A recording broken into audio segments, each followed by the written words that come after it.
What's good, everyone, and welcome back to another reaction video. Today we're reacting to Food Theory. MrBeast Burger is failing. Honestly, everyone knows who MrBeast is, and I haven't been keeping up with everything this guy does, because one tries to, and they get lost in the concept of what the heck is going on. So I try not to think about it. But with this said,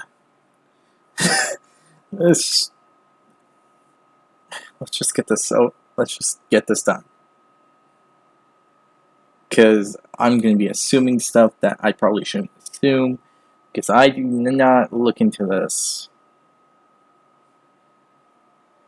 So I hope you all enjoyed this video. If you did, hit the like button down below, hit the subscribe button to support the channel, support the content provided, and so on and so forth. Hit the notification button, be notified immediately when a video comes out. And in the comment section below, if you have any videos you would like to recommend, leave it down there in the comment section below, and I will react to it as soon as possible. And finally, the original video will be down in the description below.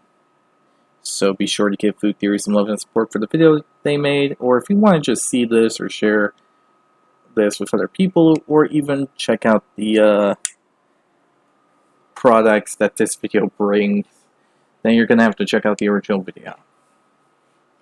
But other than this, let's start this video. MrBeast is suing himself.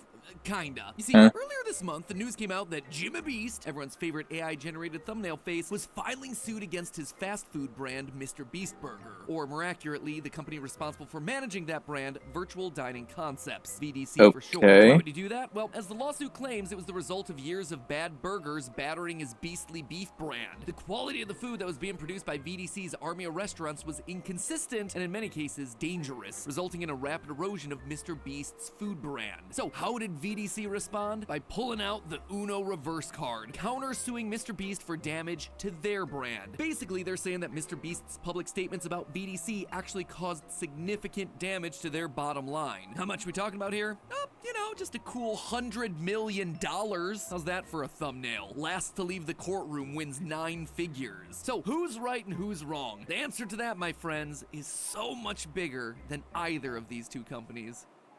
Hello, Internet! Welcome to Food Theory, the show that Sounds dishes out complicated. the truth behind all your favorite brands. So, back in 2020, MrBeast, ever the trend spotter, had this brilliant idea, partnering with ghost kitchens to quickly scale up a food brand with his name on it. Now, that right there is already a lot So, of around process, COVID? so let's just make sure we're all on the same page. Basically, a ghost kitchen is not Casper and his pals dishing up a load of baked ziti. It's a professional that doesn't kitchen sound that right. works to make food for another brand. You know how ghostwriters are people whose job it is to write books in secret for someone else? Well, a ghost same kitchen thing, is but basically cooking. that Got for it. food. It's a group of chefs working in a kitchen to cook up food for a restaurant that does not physically exist. The restaurant's name and menu appear on food delivery apps like Grubhub and DoorDash. People place their orders, and then an existing kitchen somewhere out there in the world decides to cook it up. Sometimes those kitchens are, you know, actual kitchens in already established restaurants just looking to pick up a few extra tabs for extra business on the side. But oftentimes, those ghost kitchens are working solely for the virtual brands in unusual places, in shipping containers, in parking lots, in places where you wouldn't expect your food to be coming from. It's weird, sure, but hey, food on the surface, it seems to be a perfectly acceptable business model. Okay, fine, MrBeast true. uses his reach to spotlight a menu of items he's approved, and then local chefs make it. That allows him to have hundreds of restaurant locations all over the country overnight, while giving extra work to chefs and other employees struggling to stay afloat. Jimmy is the marketing, Okay. Virtual Dining Concepts is the actual business making the food. On paper, it really should be a win-win-win, and financially, it certainly seemed to be. With it Jimmy's does tweet sound in like it, July of 2022 considering that COVID and all MrBeast that. Burger had earned $100 million in revenue. But in reality, things aren't nearly so rosy. Ever since day one of MrBeast Burger's launch in 2020, there's been contention between Jimmy and Virtual Dining Concepts about burger quality control. Burgers coming out underdone, overcooked, under-seasoned, with hair in them.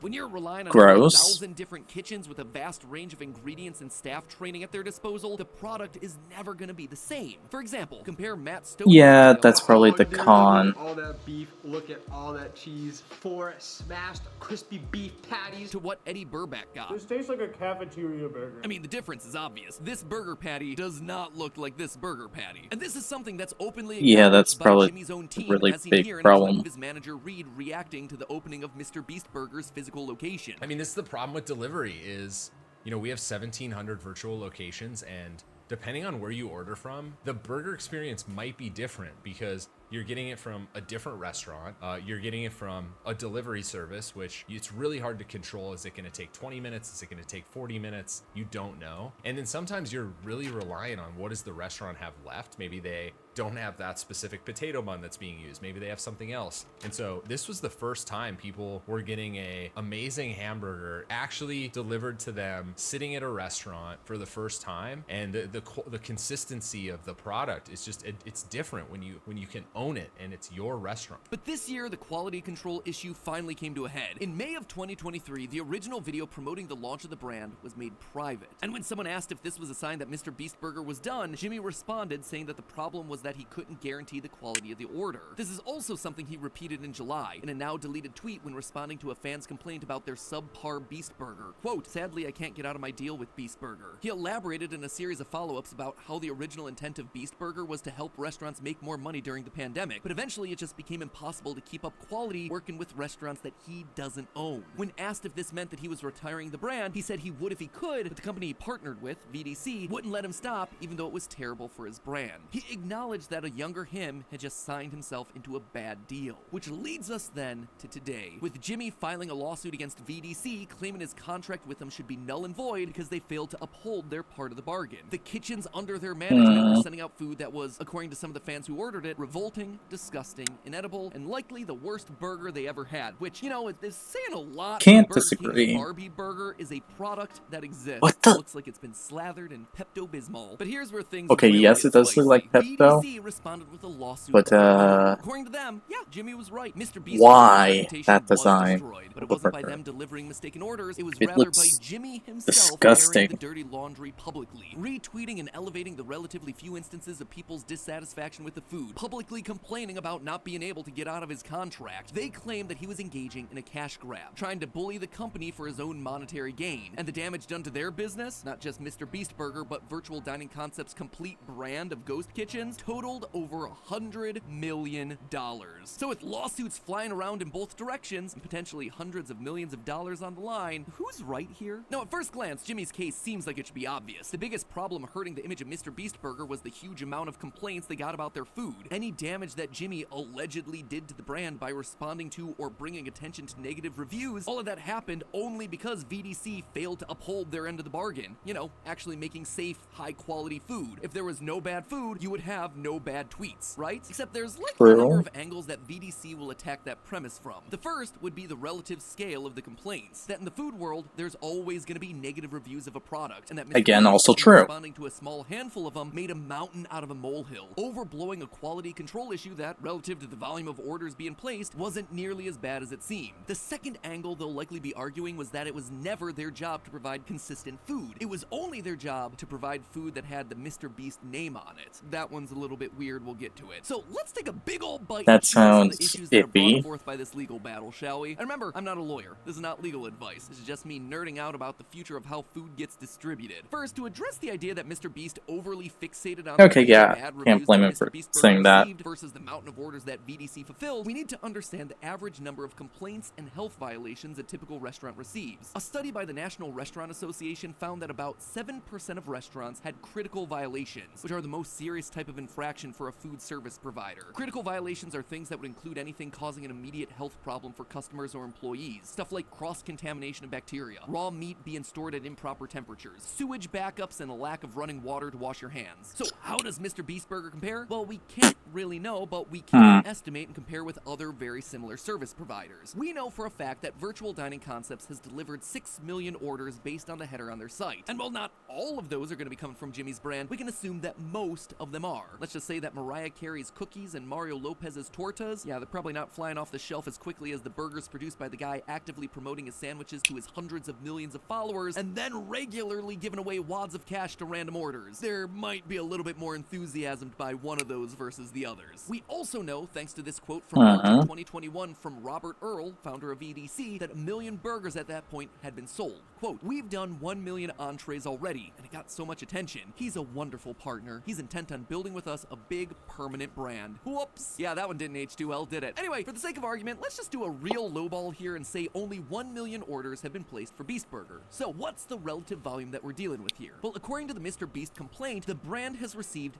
thousands of negative reviews. So let's take a high number of complaints, say 10,000, versus a low number of orders, say 1 million. That then gives us only 1% complaining about the quality of the MrBeast Burger, well below the 7% of restaurants with critical violations. Now, obviously, this isn't a perfect comparison. Getting a bad review online is very different from having a health code violation, but it does show that there may be something to Jimmy looking a bit too closely at all the negative tweets. 1% negative reviews across 1 million or more orders, that's a great hit rate. Or maybe not. Let's look at the question another way. While we don't have specific numbers about virtual dining concepts themselves, there has been a bunch of data released about other similar ghost kitchen service providers. Reef Kitchens is a company with a similar concept, a ghost kitchen company that operates delivery-only virtual restaurants. And in 2021, an investigation into the company found that out of the 61 Reef Kitchens operating and inspected in Florida, 58 violated at least one health and safety concern. Of those, 21 separate kitchens had themselves a high-level safety violation, ranging from a lack of soap for proper hand washing of the chefs to storing meat at dangerously high temperatures. 2 units even had sewage leaking into the kitchen. So overall, a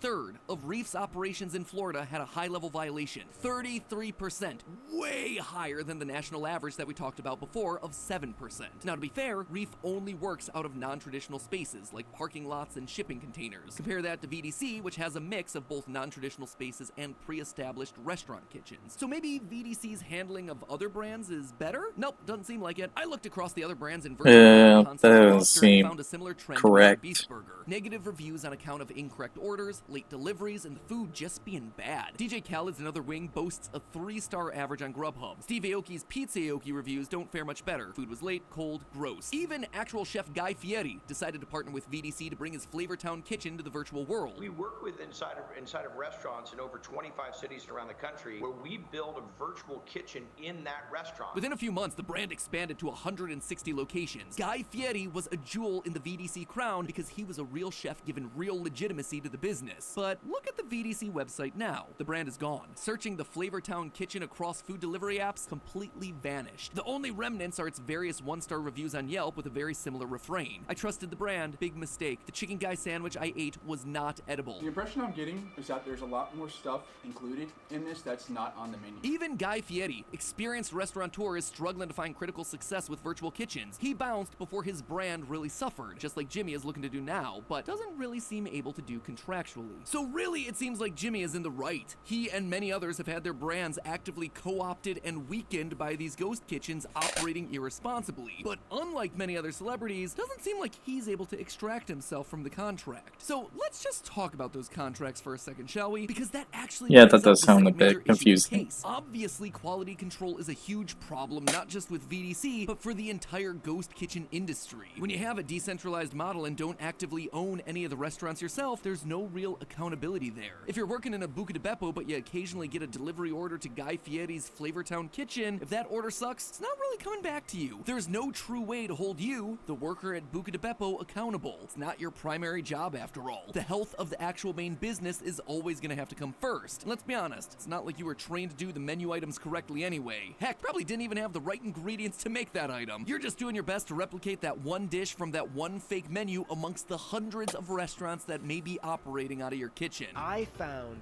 10 restaurants running out of the same kitchen. Does that sound like a lot of kitchens to you? Because if it doesn't, I lied. There are 44 restaurants on Uber Eats that all share this one address. So overall, there's not really a high likelihood of you getting that item right, nor is there much incentive to put in any extra effort. That is why these orders keep failing so hard. But then why isn't VDC themselves holding these restaurants accountable? Well, contractually, they might not have to. Now, while I wasn't able to get a hold of a contract for virtual dining concepts, I was able to find one for a similar company, Virtual Dining Brands. And let me just say, the services they promise to provide are pretty